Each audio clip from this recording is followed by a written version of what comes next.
ازيكم يا شباب، عاملين ايه؟ ان شاء الله النهارده هنبدا في سلسله صغيره كده، ان احنا نقعد نحل مسائل صغيره كده بتيجي في امتحان الاس اي تي. عايزكم تركزوا معايا وتركزوا قوي قوي، لان المسائل دي مهمه جدا. مش معنى انها مهمه انها لازم تكون صعبه، لا بالعكس، هي افكارها سهله قوي. يعني هنا عندي انيكواليتي، في هنا اكس في الرايت هاند سايد وفي الليفت هاند سايد، فانا عشان احلها اول حاجه لازم افك البراكت. هنا عندي 8 او نيجاتيف 8 بره البراكت، هنا مفيش حاجه في النص، يعني في ملتبلاي. نفس الكلام هنا بالنسبه لل2 بره البراكت، يعني برضو هنا في ملتبلاي. فبعمل ديستريبيوت للنيجاتيف 8. هعمل نيجاتيف 8 تايم اكس تبقى نيجاتيف 8 اكس.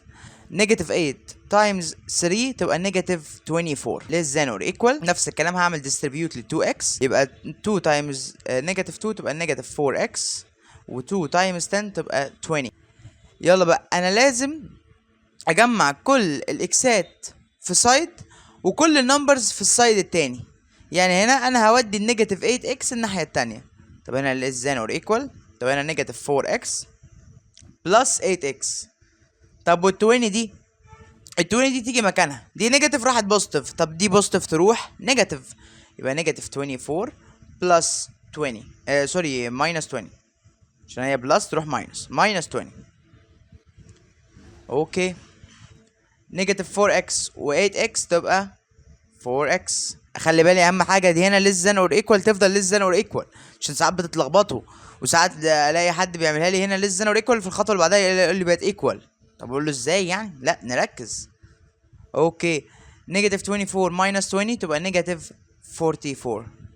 هعمل divided by 4 عشان دي اللي جنب الاكس، هنا 4 اكس يعني 4 تايمز اكس، فبعمل لها divide، وهنا هعمل divide، يبقى x more than or equal negative 11. ببص الاقي بقى ايه؟ ابص في الانسرز، فين هنا الاكس اللي more than؟ هنا دي x more than or equal، وهنا دي x more than or equal.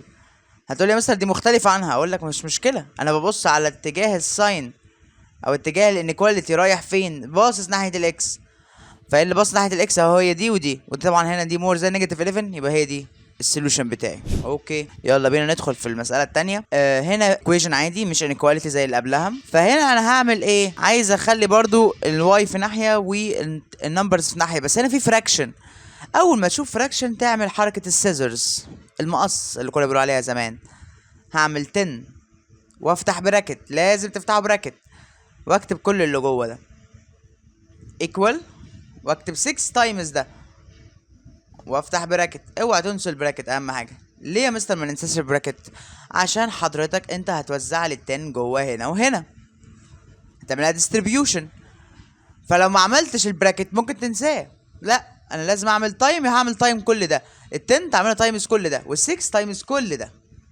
10 تايمز نيجاتيف 10 واي تبقى نيجاتيف 10 واي، 10 تايمز نيجاتيف واي تبقى نيجاتيف 10 واي، 10 تايمز ونيجاتيف 1 تبقى نيجاتيف 10 ايكوال. هعمل برضو 6 هعملها ديستريبيوشن، 6 تايمز نيجاتيف 2 واي تبقى نيجاتيف 12 واي، 6 تايمز نيجاتيف 3 تكون نيجاتيف 18. نيجاتيف 12 تروح الناحية التانية تبقى بلس 12، يبقى نيجاتيف 10 واي بلس 12 واي ايكوال نيجاتيف 10 تروح الناحية التانية بالبلس، يبقى نيجاتيف 18 بلس 10. نيجاتيف 10 واي و 12 واي تبقى 2 واي ايكوال نيجاتيف 18 و10 تبقى نيجاتيف 8.